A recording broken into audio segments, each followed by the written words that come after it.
until it becomes clear to them that the Quran is the truth.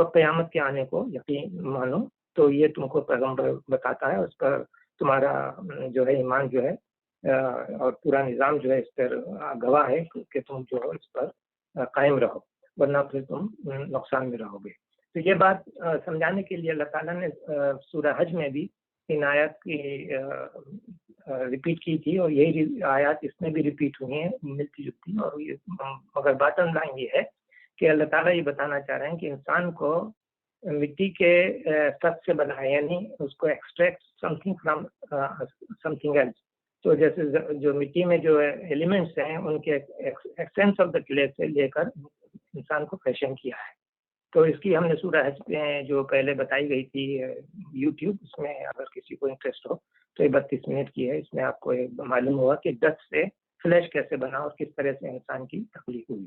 لیکن یہاں پر یہ بتانا مقصود ہے کہ جو مٹی سے نطفہ بنا انسان کا، وہ اس کو اللہ تعالیٰ نے ایک محفوظ جگہ پر تبکیری بون میں تبدیل کر دیا، یعنی then we placed him as a semen drop in a firm resting place، اور یہ یعنی یوٹیوب میں then we fashioned the thing which clinges into a lump of chewed flesh، یعنی سیکنڈ سما پھر اس کو یہ کیا، پھر اس کے بعد خلقنا یافے یعنی پھر لوتھڑے کو بوٹی بنایا، then we fashioned the clinging substance into an embryonic lump، پھر اس کے بعد کہتے ہیں پھر بوٹی کی ہڈیاں بنائیں، then we fashioned the embryonic lump into bones، اور اس کے بعد جو ہے پھر then we clothed the bones with flesh۔